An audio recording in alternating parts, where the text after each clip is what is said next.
You've been able to build up your YouTube channel to $2,800 every single month. It mostly comes from AdSense, but we have learned that you can't rely on AdSense fully. Ali Reynolds is the creator behind Ali's Organic Garden and Homestead, a YouTube channel with over 96,000 subscribers. I think our biggest shift was the intent, because if you keep what the intent of that title was and what you want to deliver, that's when we create our best videos. She's going to be revealing why after 13 years of just throwing videos out there, the thing that changed everything and some of the mindset shifts from along the journey. We're going to learn some insights that you can apply to starting and growing your own YouTube channel. Ali and Kevin, welcome to the Think Media podcast. Hi, and thank you. So let's dive straight in with just this question. We've promised in the title that you've been able to build up your YouTube channel to generating around $2,800 every single month. So what was the process to getting to that number? Where does that money come from and how long did that take? Well, it mostly comes from AdSense at this point. Now, we have learned through joining VRA that you can't rely on AdSense fully. So we've been getting some affiliate links. We've got some garden affiliate links that we've been adding to this. So as we're learning, we've just been adding. We've got some, beds, raised beds that we're doing. We've got homesteading supplies that we're starting to add to it.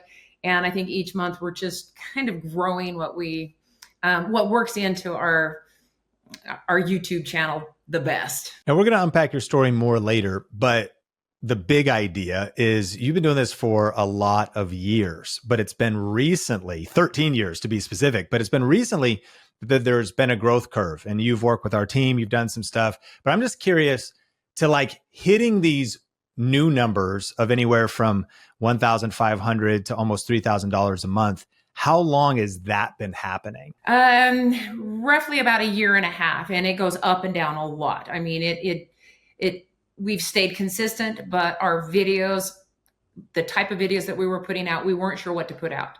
Once we kind of started figuring out our true niche, because we didn't really have it, we were kind of throwing everything out. So about the last year and a half, we've been consistently staying on the upper end and adding those affiliate links just this year, really. Yeah. Got it. And so then when it comes to affiliate links, you mentioned a couple, but which programs have you found that have earned for your channel the most? Vigo Gardening, raised beds. Those have been probably one of our better ones, and Viver as well, because for tools and miscellaneous stuff like that. So how did you find those? And I mean, from your way of explaining that to others, maybe give us the big idea of what does your channel teach and how it's helping people, and then how you connect that to talking about products and using affiliate links. Okay, so I do a lot of raised bed gardening, and we've got small space here, and so raised bed gardening seems to just work the best for us, and we're getting more. We can do more food in a small amount of space. So, and we actually didn't do the reaching out. We didn't really know how to do that until now. So they reached out to us and we didn't know really how to go about it. And we're just like, sure, we'll get a free raised bed. And then we saw the potential of what could happen with that. And so they keep reaching out to us. Yes, we're getting free product through that, but we're also getting a percentage of that as well. And so putting those raised beds works in so nicely into our niche, because there's a lot of gardening in it. And because we're doing in small space, raised beds fit in really nicely with that. And some of the others is the Viver, where we do a lot of preserving food. And so there's a lot of tools to help us with preserving foods. So those two have been hand in hand, working really good for our channel. Does your family and friends understand what you guys do? No. No, I think they think we're ridiculous. Explain that more. Go into that. What do you think? What do you think's going through their heads? Well, it's almost like I don't even talk about it anymore, because it used to be, oh, we're going to film for YouTube. And you'd be like, you would hear them go, oh my gosh, you two old people are crazy. What's wrong with you? You're not Matt's Off-Road. You're not this, you're not that. And it's like, of course we're not that. We're us. And so I kind of quit talking about it, because there is this kind of laugh behind the scenes. But I think even our son-in-law, who's probably been our biggest critic, has been going, oh, that one got a lot of views. And he's starting to watch our videos. And he has nothing to do with homesteading, gardening, or any of that. But he's starting to see the shift recently. And maybe we're not the stupid old people that he thinks we are. No, I think a lot of people are relating to what you're talking about, because it doesn't matter really what channel topic you have. It is weird to do YouTube. It can feel lonely. It can kind of feel isolating. You can be surrounded by doubt in a way, or even criticism. And what's also interesting is you could kind of say, like, look at us now. I know you're humble people. You wouldn't say that, but it's like, now you're about to get a silver play button. Now you've got, money coming in. But you did this, you've been doing this for 13 years. What motivated you to start and keep going when growth was slow? So in the beginning, I started an online business, gardening business, as well as just like a cottage industry, in-home business nursery. So it's small. And we thought, we'll promote products. We didn't even know really what YouTube was all about. It was not even, you didn't get paid for it then. I don't even think it was monetized back then when we started. So it was just to promote products that we had, period. That was it. So we'd put out 1 to 2 videos a year. So, it's not going to be anything. And then during 2020, I think we were up to like 4,000 subscribers at that point. And we're like, hey, we're getting, a couple $100 every couple of months. Let's start putting out a few more videos. So we just thought, we'll just put stuff out. And I almost think that hurt us a little bit because we had no intent. We didn't know where we were going. And we'd put a video out that was, honestly, really stupid videos. And then we realized that we weren't getting the views. And so we kind of cut back a little bit. And then I think it was in 2023 that we decided, into 2022, we decided to start doing more videos on a consistent basis. I read your book. And so that kind of like sparked a lot of interest, and then started joining VRA. And that's when we're like, hey, we got to change our tune here. We got to figure out what our niche is. And it actually took us quite a while to figure out our niche. And I think we've got it nailed now. And where we can kind of be a little bit more consistent now. So going through that, I didn't want to keep going. And I've done that. I don't want to do this anymore. This sucks, basically. And Kevin was like, no, we can make this work. He's kind of like, no, we just got to be more consistent. And the consistency is what helped us. Consistency, figuring out our niche. Those two things were the biggest things that helped us. So there's a lot of nuggets I want to unpack, but if I understand the story, 13 years ago, you think more like online gardening business, a little bit of video, but you got more serious in 2020 and really doubled down in 2022. So it's when, and in parallel, you found Video Rake It Academy, YouTube Secrets, but also the consistency, the focus. It's been 5-ish years, but 3 years of really getting serious about YouTube. Is that true? Right. Yeah.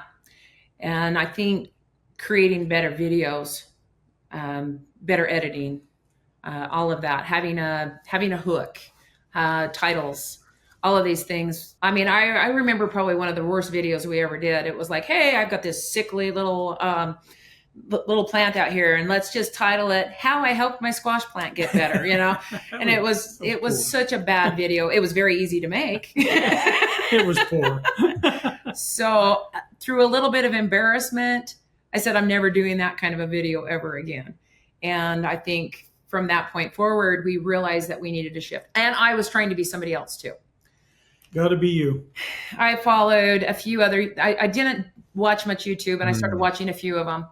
And I was like, ooh, I want to be like that. I want to do that. That's that kind of video I want to put out there. So I tried to be like that. Well, it's not who I am at all. And so once I quit, knocked the crap off, and started just being me, then I think that's where it started to change and be better. Hey, we're about to get back into the podcast in just a second, but I have a question for you. Do you want to grow your personal brand this year? Do you need more leads and sales in your business? If the answer is yes, then right now is the best time to go all in on YouTube. Today's podcast is brought to you by thinkmasterclass.com, where you can get on-demand access to a 1-hour deep dive training revealing how to start and grow a profitable YouTube channel this year. For a limited time, you can get access to this on-demand class entirely for free, where you will learn the 3 biggest mistakes that people make when starting a YouTube channel, the new rules and changes that have been happening on YouTube and how you can use them to create an unfair advantage, and the exact strategy we use at Think Media to generate over 350,000 organic views every single day. The data is clear. 70% of viewers claim that YouTube makes them more aware of new brands. So don't wait any longer to start growing your brand and business with YouTube. Just go to thinkmasterclass.com to get access to this no fluff, highly tactical, free on-demand training. That's thinkmasterclass.com. So, it's interesting. You guys are a team, and I'm curious, Kevin, have you always been doing the same roles? Are you behind the camera? Are you video editing? And what's been your workflow throughout the years with software and how you get a video done? Yeah, I do all the filming and editing. Ali does all the writing. But yeah, it's hours of work. She puts in tons of hours doing the script, and then we're several hours filming, and then it's a ton of hours doing the editing. So we've got I think one of the big helps with editing was having backstock of video that we could use for overlays and that kind of thing. Really helps the product out in the end, and it makes it easier. She'll say, "Oh, I've got this plant and I would like to show it." And then if you've got that in your stash, then you could just put it over the top, and it works very well. So, but that's all. Do you have a desktop computer? What's that? You have a desktop computer or a laptop that you use, and what software do you use? I use an Apple laptop, and we use the what is it, Final Cut Pro, and then we've also got a NAS with all of our media on it. You started with just the Apple, I believe. But we started with just the Apple computer, and then the Final Cut Pro. So for listeners, and NAS stands for Network Area Storage, and that's like having a big super hard drive, basically, because at some point, actually, in any content creator's journey, data storage and data management becomes a big question. And it's usually not a problem day one, but year 13, you start just thinking about like, what's my workflow with all of this?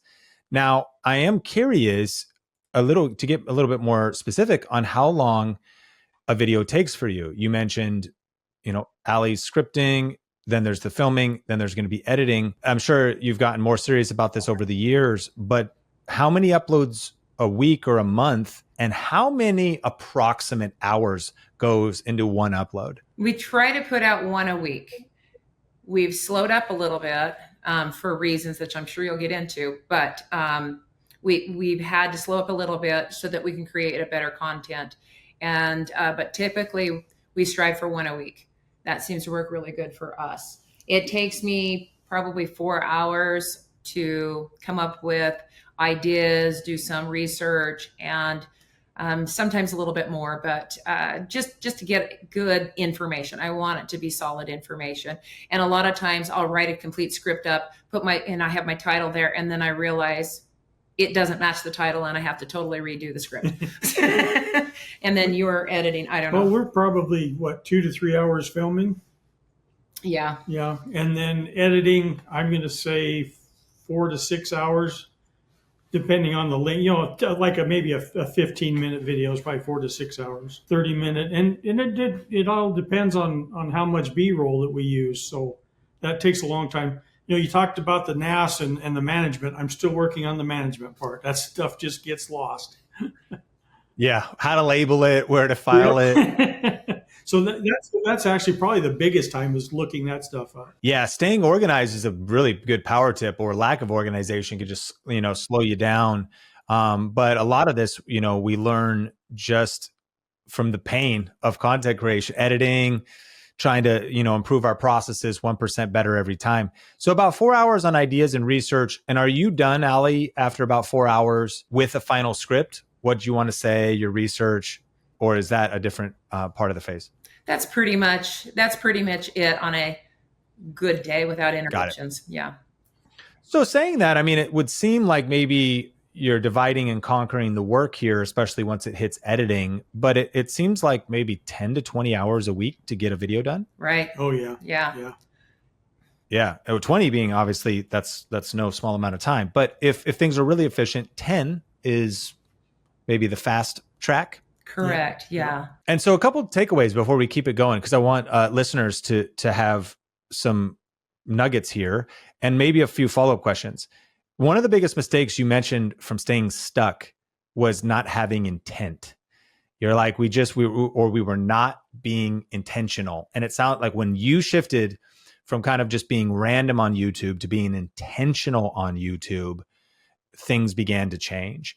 I'm curious, that makes a ton of sense to me. I've been doing this a long time, but can you expound on that a little bit? On maybe if you had a friend starting and there's certain things that sometimes we're stuck as creators. We don't know why. We're wondering why we're not getting views, but we can't see the matrix yet. You know, at some point, eventually it clicked for Neo and he could start dodging bullets using a movie reference from the movie The Matrix. It's like you eventually kind of clicks a little bit and you started to get more intentional. What did that mean? So, I mean, when I start looking at doing a video, I do want to look at what obviously has interest, but I want to create a title that has that's going to make people. I think our biggest first video was how to grow great garlic, and I think, I felt like that one. I knew exactly the title was what it was going to be, and I wanted to put everything in there that followed that title in order for people to stick with it. I felt like they would continue to view if they're getting what the title says it was going to offer. And so I felt like, I think our biggest shift was the intent. I constantly remind myself, because Kevin will throw out ideas and I go, but what's the intent? But what's the intent? Because if you keep what the intent of that title was and what you want to deliver and don't veer off, I think that's when we create our best videos. Yeah. I think those are the ones that get the biggest views and the biggest view durations. When I do something and my intent isn't true and I don't follow that title and I don't really, or I maybe just throwing a video out there too fast because I feel like maybe I need to have that video out this week. It's better not to do that video and slow up a little bit and follow the intention of that video. So, I mean, a simple thing, growing great garlic, everything need to follow in with that growing great garlic, everything it takes to make growing great garlic, which could be something simple, but I went into it pretty deep. And that's when our channel started to change, was with that one video. I followed the intent, it followed the title, and we went from 5,000 views to 10,000 views in a month. So, wow. Yeah. So the turning point was this great garlic video. Yeah. Actually, I should say subscribers, not views, but yeah. Yeah. That was kind of our first turning point. And then once that season kind of passed that, it slowed up a little bit. I get impatient. He's like, it'll come around. And I'm a perfectionist, I guess, now over these videos. But that is my biggest question when we're talking about what we want to do in a video is what's the intent of this video? And if he'll come up with an idea, I ask that question. Yeah. And she's really good at staying focused on the intent. And that's really what has helped. So yeah, I love that idea of focus, intent, and it's so easy to veer off or get distracted. It's like taking side quests. The title makes a promise, there's the content in the video, but if we start losing the viewer's attention, we drift from kind of the core mission or the core purpose of the video. We might lose, and there's so much you can include in a video, but like just staying on that core promise of the title. And then sometimes you might get inspired. You have other ideas. You could move those to another video. Great. We could cover that, or that might inspire this, but like keeping the main thing, that's a powerful tip. You talked about a breakout video, how to grow great garlic, but one of your most successful videos got 820,000 views and counting. How we produce 80% of our food on half an acre homestead. So walk me through the day you posted that video. Did you know that video was going to be different? Yeah, actually, that one probably took 60 hours. It really did. I started out with so many ideas, and then I would narrow it down and change it. And what I wanted to do was create a little bit of an interest of what we do, not necessarily teach. It was more for entertainment, I think. And I think those are great, but it had little nuggets of teaching throughout that video. But when we were doing it, it felt good. We told our story behind us, and actually felt really good when we were doing it and when we were filming it, when I was writing it. So you sat down to craft, you sat down to craft a next level video. Yeah, we did. I'm going to spend more time on it, more research, more thought, more structure. Yeah. And it paid off. It did. Yeah. And that video actually means a lot to me. Tell me about that. Well, when I first started, I didn't know, sorry, because we got to include our grandkids in it, and they're our life, and our little place is our life. And sorry. So it just meant a lot to me to be able to share our experience with our grandkids, and that we get to be here with them. And we're so lucky to have these grandkids of ours. And I wanted to share how special it can be when you live a life that's so wholesome and include God in it. And that's part of what we did, is we gave credit to God, because what we have is because of him. And so it just meant a lot to me. And when we first started, it was just a video, and then it started to change as we were building this video, and it became, to me, kind of a beautiful video. And it just, I don't know, it's just special because it included our kids, our grandkids, and generations. And that's where I felt like it was so good, because it was the true us. That's when it was like, this is the true us. This is who we are. And we wanted to share that. Kevin, what did that video mean to you? About the same. It was very, we had so much fun doing it, and including our grandkids. Like she said, it's just, and it's just our life. And it was just, when we launched it, it was like, oh, I don't know, is it going to go? And then it took off. And it was really wonderful to see. And yeah, we hope everybody out there that sees it enjoys it. When the first day we launched it, I remember calling Kevin up, and I was like, well, that sucks. We put all that time into it, all that love into it, and we have 500 views, the first 24 hours. And then it was like, the next day it was like, oh, there's 1,000. He goes, well, that's 1% better. There's Sean, 1% better. And then it totally just took off after that. So it took a couple of days, but I'm always skeptic with things. But we both felt like it was going to do good. And you just can't be disappointed if it doesn't. Right. Because you never know when it will take off. Next. Yep. But it's done very well. It just keeps going and going. And it's just, it's really fun to see. And we're looking forward to our next one like that. At Think Media, we talk about, why we should start YouTube channels and post videos, even if we don't grow a big channel or make money doing it, depending on our goals and our mission, because we can build legacy. We can build a library of videos. We can express our faith. We can express our love for family, or include generations or our grandkids, and create something we're proud of and express our creativity. So it's really inspiring to hear your story about that. What's also inspiring is, a video that gets on its way to 1 million views, and at its current velocity, it seems like it probably will get 1 million views eventually, which is amazing. That video is still getting 32 views per hour a year later. What have you kind of learned? This is the core promise of Video Ranking Academy, but having this idea of like, you do put a lot of hours into these videos, sometimes as few as 10, sometimes as many as 60. But now looking back at posting that video, does it feel different where you're like, yeah, I mean, had it stopped at 500, I might have been pretty sad. Like, if it just stopped and never got another view, like, wow, we put a ton of hours into that. But to have, essentially, it's a ranked video that you posted a year ago, and still every single hour, 32 humans still watch that video. What does that feel like? No, it's pretty wonderful. And the comments we get on it are just incredible. In the comment section, it is really neat.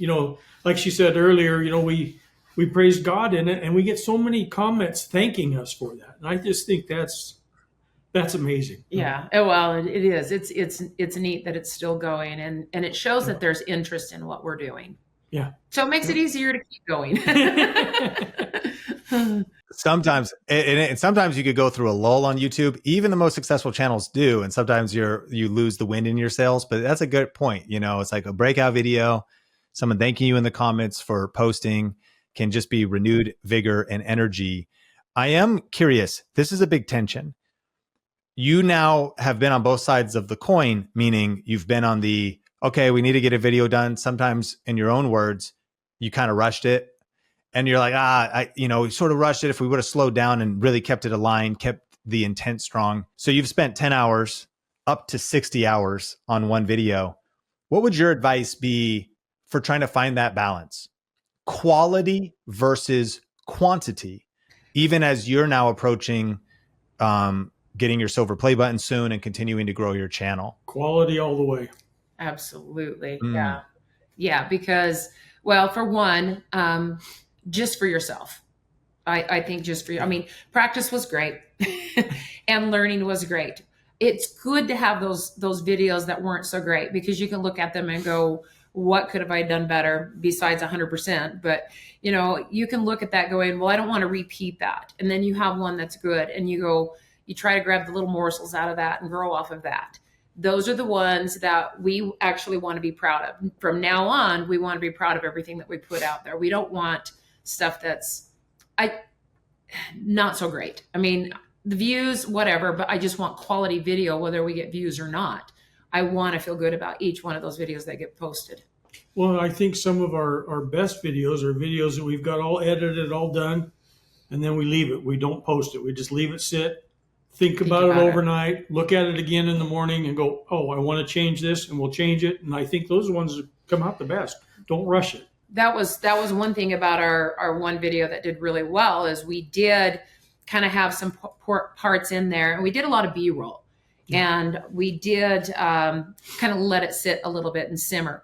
And because I just wasn't sure what to put in some of those spots. And then we'd go, oh, we need to add that because this would be really special for our grandkids to see down the road, or we need to add these little parts. And so slowing up actually was really good for us. And we are in a slowed up stage right now, just to kind of, we're regearing. And I think it's okay to regear. You just articulated a tip that I don't think has ever been said that way on the Think Media podcast. That is one of the most, I think, profound tips for anybody making creative content and YouTube videos. And that is sit on it. If possible, sleep on it. Let it simmer. Yep. That has been my experience as well. I know that I could feel like I have a deadline. Doesn't matter what you're creating. If you're going to, you write the script, you shoot the video, you put it out there. If you try to shoot it and post it in the same day, or even shoot it and post, like you get the edit done. And if you rush it out, you will always find tweaks and improvements. If possible, sleep on it. There's just something about you've put all that energy. And as the day progresses too, tired eyes rarely see a bright future. So sometimes too, you're just at more like feeling the pressure of the deadline. If you sit on it and let it simmer, Think Media podcast listeners, and return to it, maybe, and the result being maybe you reshoot the hook, maybe you add some different footage, maybe you just restructure some things, maybe it's going to be titled differently, maybe it's a different thumbnail. With fresh eyes and rested eyes, those small tweaks can be absolutely the difference between the video getting 100 views, 1,000 views, or 100,000 views, like just by letting it simmer a little bit. And I also want to encourage listeners, the biggest debate between quantity and quality, y'all mentioned practice was a season. We were doing more quantity because we were practicing, but with what you know now, with the experience under your belt, having these breakout videos, the coaching that you've been doing in VRA Accelerator, all this different stuff, you're at a season where you're like, we're going to slow down. Quality all the way was the quote, Kevin. That's a powerful quote. YouTube this year, quality all the way. If you're just starting day one, well, quantity is much more about the practice of getting your reps in. But I would agree, if you want to stand out in the algorithm right now, quality all the way. Are you a business owner or serious content creator that is struggling to crack the YouTube code? Are you feeling stuck, overwhelmed, or just plain frustrated with slow growth? If so, then our new one-on-one coaching program at viralvideocoach.com is your premier ticket to YouTube success. Becoming the authority in your niche, attracting engaged leads and loyal customers. We offer one-to-one coaching with our YouTube experts that'll help you get results fast and a supportive community that's cheering you on. So if you're ready to stop wasting time with trial and error and to stop leaving money on the table, then head to viralvideocoach.com to apply to see if you qualify for our coaching program. But heads up, this offer is not for everybody. It's only for serious content creators and entrepreneurs that are ready to take action. So if that's you, head to viralvideocoach.com to apply or click the link in the show notes. All right, let's jump back into the episode. I'm curious, you've had a chance to work in our one-on-one coaching program called Video Reiki Academy, to do coaching with Nathan. Not that I want to expose all of our secrets, but I am curious some of the nuggets, that in coaching, what have been some of the insights that it's been nice having maybe outside perspective, feedback on your channel or videos, just anything specific that's come out of that our listeners could benefit from, that have been happening in our coaching program? Well, one of the things that when I used to do a video, we never had a CTA. I mean, we threw videos just out there, and Nathan said, do not make any more videos without a CTA. And I'm like, but that's all I do. So I think, and just the encouragement, of course, is just huge. I mean, the whole group, but mostly we've worked with Nathan, but I mean, just each time we've chatted with him, there's always something that I write down that is so helpful.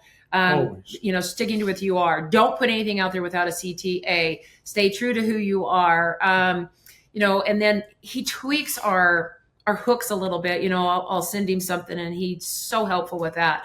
And he always reminds me of the same thing over and over again. I'm so thick-headed, and one day I'm going to get this. So little helps, little tweaks of, authority, put that authority in there, which I tend to not do. And so I think authority has been, in the very beginning, as well as maybe titles too, have been very helpful for us. There's the 3 A's that he talked about, authority anyways, but a thick-headedness. So those have been really, really helpful to me. We've been in the accelerator for a little bit, and I think just those one-on-one conversations are probably the most beneficial for Kevin and I. Yeah, he's a great coach, and all your people there are fantastic. Yeah, and including you. You're all right too. I appreciate that feedback, and I think there's some interesting things that I wanted to unpack there. I am curious. You mentioned the encouragement of one-on-one coaching, and I agree. Just having someone in your corner, having someone encouraging you, like you said, it maybe is very hard to find with family and friends, or even impossible to find someone who can even relate or understand. So to be a part of a community who is just as that we're all weird. Like, what you guys are like filming yourself, like putting videos on the internet? Yeah, you're YouTube crazy people, but we get to be with other people who are, kind of doing the same thing, want to make an impact, are building income. But you mentioned earlier, you used to imitate others. You used to you hadn't found your voice. You hadn't found your authenticity. I want to unpack that. And I think that's also, it sounds like you mentioned some of the encouragement. He's encouraged you to be you. Have you found that also in that coaching environment that having that outside perspective has helped you find your own voice more, or empower your own voice? And then how would you encourage others maybe in your own journey that we're putting ourselves out there on YouTube, but we might not have hit it yet? Like people listening to this, right? And it's not a bad thing. It's just part of the journey where you might not have found your voice yet. You might have posted 100, 300 videos you're listening to this, but you might not have tapped into your authenticity yet. What are your thoughts on that, Ali? So, just to kind of take it back just a little bit, I just remember doing one video, and I literally dress different. It's like, I got to be like them because that's so cute and it's so farmy and it's that, but I don't dress like that.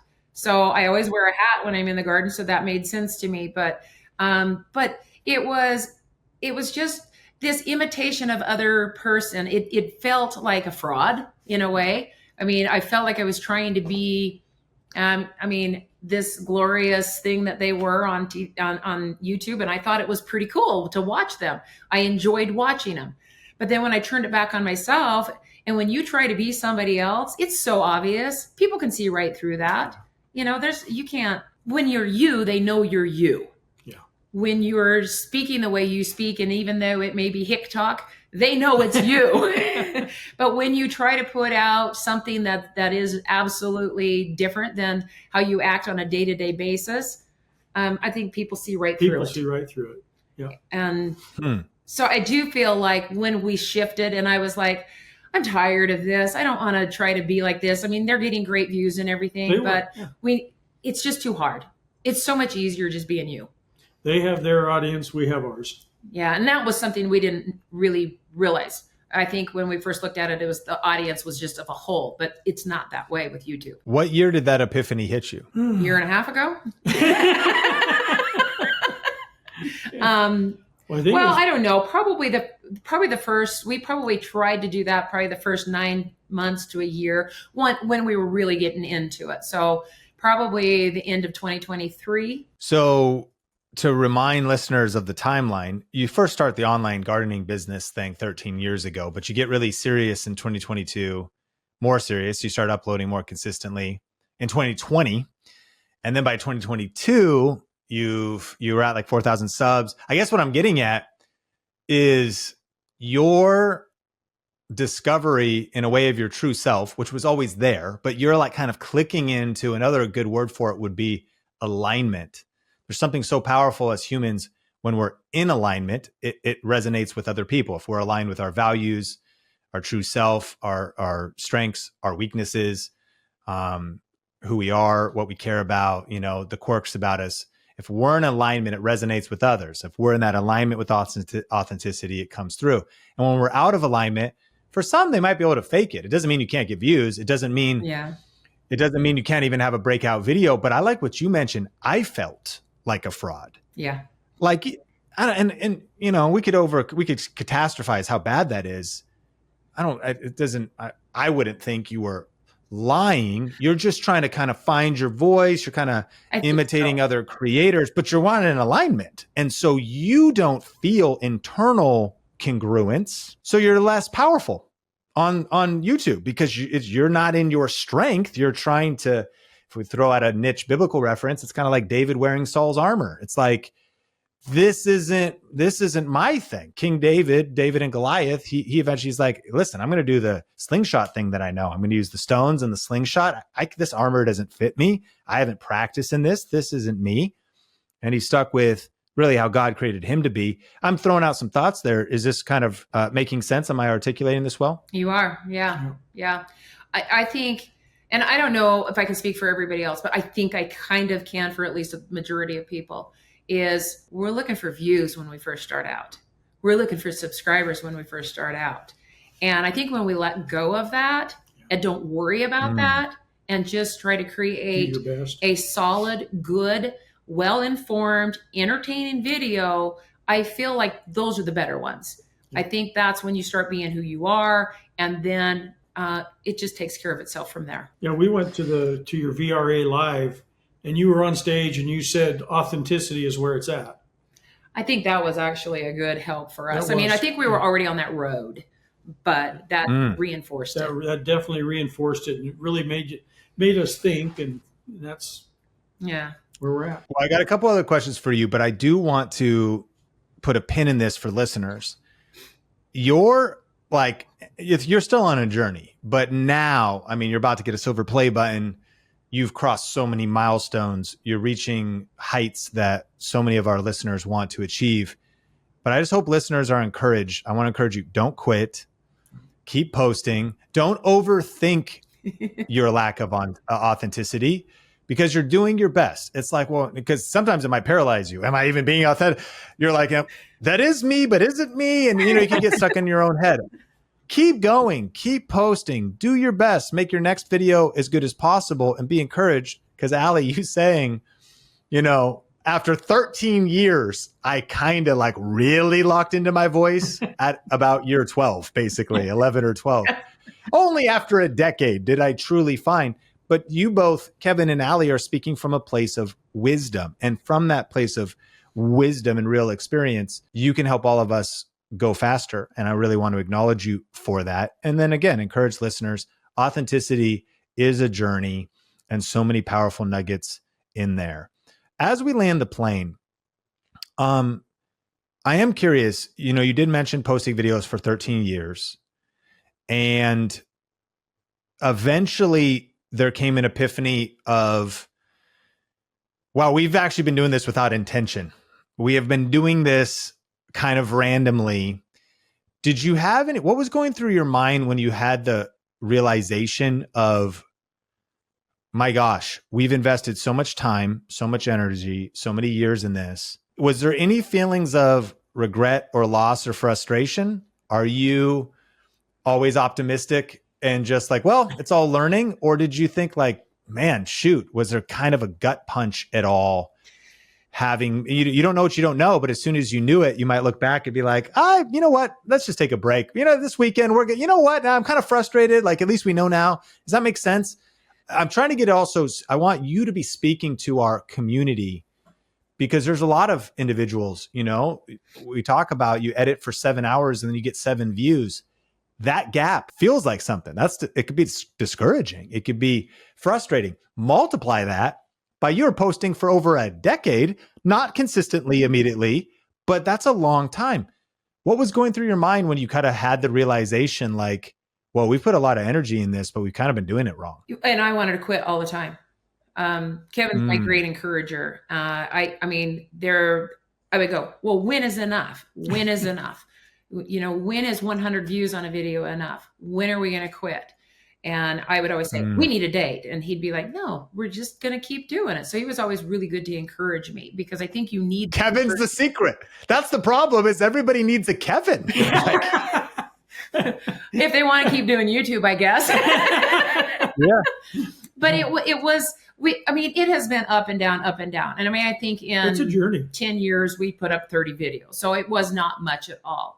But then when we started putting more time into it, more thought into it, using the reverse engineering, started following the steps, all of the VRA steps, we joined VRA. The more we started to learn, we saw that other people were going through this too. And it's okay. It's okay to have those ups and downs. And there is a lot of ups and downs emotionally, the channel itself. The comments. Yeah. All in all, we've had pretty good comments. We've had great comments. But one comment can bring you down, and you cannot let that happen, because I think that was one of my biggest struggles in the beginning. Was I'd get somebody that would make a comment and then we realize it probably doesn't, it's not even relevant. So once I learned to let that go, that made it a lot easier. Once we started getting more consistent, once we decided to start being more authentic.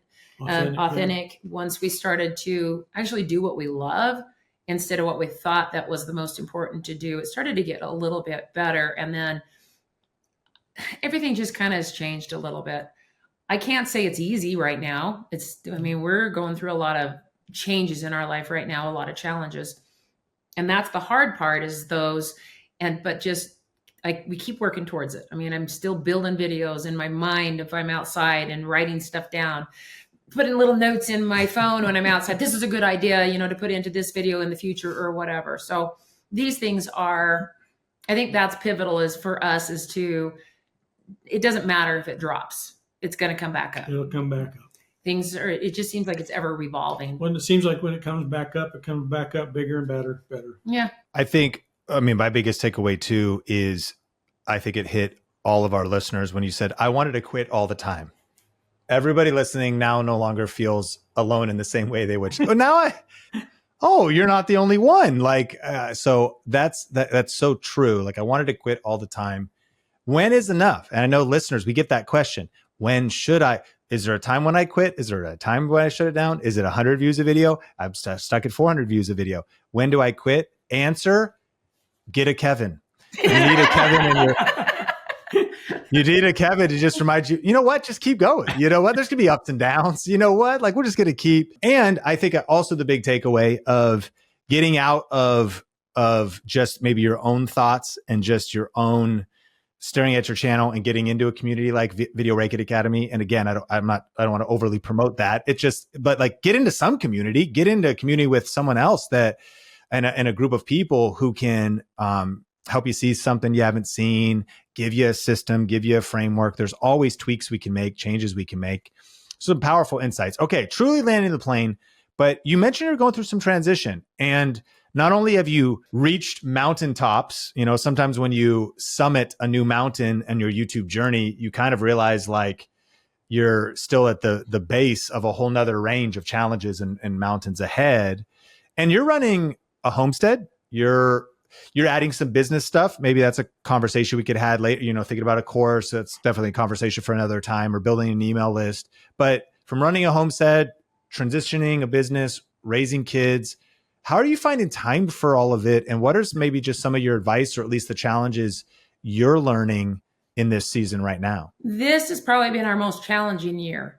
I've run a small nursery, organic nursery, right on our little homestead here. And I've done it for 17 years. And through that, doing some of the videos and stuff. And we've decided this year that we had to make a decision. Is it going to be YouTube and going that direction and figuring it out? Or is it going to be the nursery? Because that was, it was a full-time job, 8 hours open a day, and then all of the work that goes behind that. So we bailed this year. In May, we made the decision to close the nursery. The brick and mortar down. Yeah, the brick and mortar. We've kept the online because of the YouTube, and we're going to try to direct more in that direction. So that's been a huge shift. It's just Kevin and I here at the house. We've got grandkids, and we've only got 2 kids, but we want to spend more time with them. Time is so precious. And we learned that this year. We took care of my brother until he passed in our home. And so that kind of brought everything around to us to realize that life is short and you never know when it's going to end. And you got to do what you really love to do. And I never thought I would say, I love doing YouTube. I never thought I would say it. And I actually hate admitting that, but I kind of do. Yeah. I will complain all the time about it, but so we've had to shift that way. We can only film maybe an hour, maybe 15 minutes a night because we are so tight, but we just try to make sure that Work always, around the weather. Yeah, we work around weather and everything. So, I mean, we always try to film on Mondays and Tuesdays, no matter what, even if it's just 15 minutes, these little bits are going to add up. And sometimes it's good just to do them in little pieces because then we can go, oh, we need to add this. This would be better to add to it. But it's really difficult. Time is really difficult when you're working a full job and doing this as well. And so we decided to bite the bullet and cut out a big portion of our life, which was my job. He still works full time, but That'll give Okay. her So more so time. that Excuse me. Go ahead. what is the limitation on the filming? Just so I understand your schedule, the online nursery, or Kevin, your full-time job. So you have the hour once you get home. No, I can pretty much get home when I need to, but we work around weather, we work around light, heat. Sometimes it's just so hot we just can't be filming. or wind or cold. Or wind or cold. Yeah. And of course, when I was running the nursery, the brick and mortar, you can't film during that time because you got people in and out all the time. And so it had to be, everything has to always be after hours. And weekends are very difficult. It's a very, very busy place around here. And so it's, we take care of our folks. We got 96-year-old dad and an 88-year-old mom and your mom. And so, we have to care for these people. These are the things that are important and probably more important than YouTube. So Yeah. They live with you? They don't. They live 3 miles away. They're very close. So, Yeah. but it's just, there's always going to be a challenge for somebody. And I think scheduling has been huge, but our schedules get broken all the time just for strange things. And we just have to live with it and just, and not try to push those videos through. Yep. There is no video important enough for some, Well, I'm sorry to hear about your brother passing. And I also, hearing everything you just shared, I think speaks deeply to everybody listening, because you kind of just hit it all. I want to acknowledge both of you, like Kevin, full-time job, grandkids, taking care of parents, online nursery now, as well as the nature of your content. Some people might say, I mean, I even think myself, I do a lot of stuff in this office that I've got air conditioning. I can turn on the lights. Wind is not going to be an issue. I can close the windows, but like you have the weather, like you're completely, acts of God are like, something you have to deal with in terms of filming, kind of meaning you can't necessarily film when you want to. You have to film if you have the energy for it and the environment, is conducive. But in the midst of all of that, you're doing it. Y'all are resilient, gritty, optimistic creators that are realizing it's not about your resources, it's about your resourcefulness. You're finding a way. So my question, and I want both of your answers, Kevin, I'm curious yours first, and then Ali, what would you tell the creator who is, they could be a business owner, a creator, maybe they're a mom, who's just seeing the impossibilities? Because maybe some of those things resonated with them. Yeah, but my kids, or yeah, but, I'm working with my parents right now, or yeah, part-time job, full-time job. I'm just curious, Kevin, like what, empathy for sure, but also maybe a little bit of a challenge to those that are seeing the impossibilities in their schedule. Yeah, it's definitely tough with us. And, like Ali said, the scheduling is big. And we try to put out weekly videos, but if a parent needs something, we put it off and we go do it, and then we come back and work on the video and do our best to make the best video we can. But life's tough. There's always something in it. Whether you have parents or friends or whatever you've got, there's always something in the way. You just got to push through. Good. Ali, yeah, what are your thoughts? I mean, mine are simple. You just got to do it. Just got to do it. I mean, you can figure it out. There's always something that you can. We don't watch TV. We don't watch our phones. We don't do anything like that. And those are big time suckers. And so we don't do anything like that. We are true hard workers, and we may only have 5 minutes here and there, and you use that time wisely. That is, I think time is so precious that if you don't schedule it to the best that you can and just do it, and maybe not whine so much about it and just say, well, today is just what it is, and we're going to do what we can. And like I said, 5 minutes here and there can actually add up a lot, both ways, wasting time or using it wisely. So I just doing it, just putting your head, looking forward and going, I'm going to do this no matter what. I'm going to do this and nobody's going to get in my way. I'm going to be veered off the road a lot, but I'm going to do it. There's always a snowbank. I think this was like a mini masterclass. And what I heard from you, you kind of just broke down like 6 tips, how to stay consistent on YouTube, even when life gets hard, push through it in tough times. Life isn't always easy, but showing up matters. So just do it. Number 2, make sacrifices and set priorities. You can't do everything. So it's inspiring. You can make a choice. The results you're getting on YouTube also, in your case, comes with the sacrifice of, we're not going to watch TV. We're choosing to do what we want to do. We're going to focus on what matters to us. Put in the work ethic. I probably not to your level, but I grew up on 6 acres with goats, with a bunch of dogs, bunch of cats, with horses. And so I was shoveling horse manure, mowing with a tractor on a mower deck, mowing fields. And I will tell you this, I am so grateful for the work ethic of my stepdad and my mom that they instilled for me. It's why I truly actually believe I outwork my competition, because they didn't grow up with the real. I'm like YouTube. I'm like, y'all know, I'm like in the wind, in the mud, like with the tractor, like getting stuck, but real work ethic. Number 4, stick to a schedule. Number 5, don't complain. Complaining drains energy. Yep. Use your energy to create instead of complaining, and it's okay to delay. Huge insight. Let everybody listening to the Think Media podcast, you don't have to post this week. Oh, awesome, Sean. Thank you so much. I felt the stress. But like for real, like you just don't have to post this week. You could post the week after. Like if something comes up, life comes up, family comes up, if you need a break, you need to take a rest, or your kids, your family needs you, it's okay to delay. So that was a very rich masterclass y'all shared. I have one final question, but before we do that, just give us a roll call. Your stuff, how people can follow you, what you have coming, your website, if people want to take advantage of your online nursery or just whatever's going on, give us a breakdown. Okay, so we have a website that has gardening supplies. It's alisorganics.com.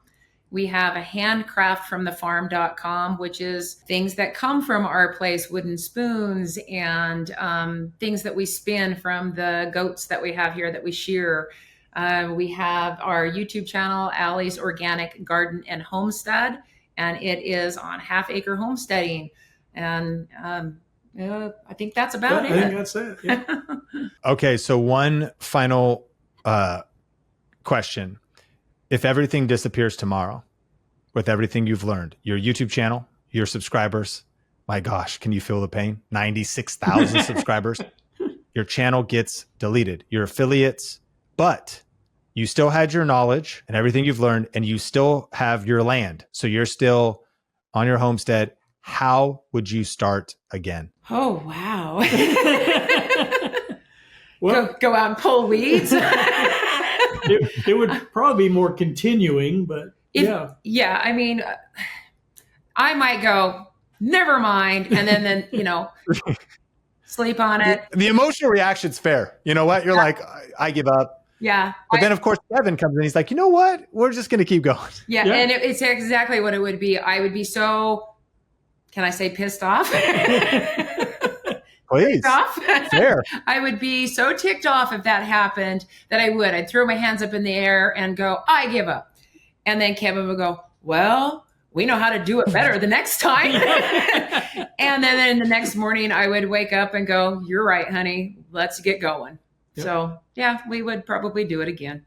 Yeah, we probably would. And smarter this time. And smarter. But if we didn't have that know-how, I don't know, we'd probably have to do it all like we did before. Yep.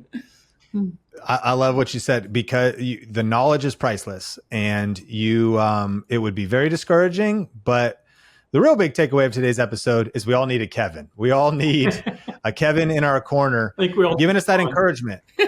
We need a Sean. Yeah, I appreciate it. But it's true, because there's going to be those days, and I think this ties a bow on the whole episode. Like, the emotions, Ali, you're being transparent to share, is what we can all feel. The days when it's just like, you know what? I've had it. I give up. I want to quit. This is it. This is discouraging. We get all these setbacks.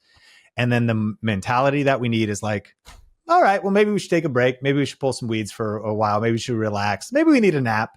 Maybe we need to, take a rest. Tired eyes rarely see a bright future.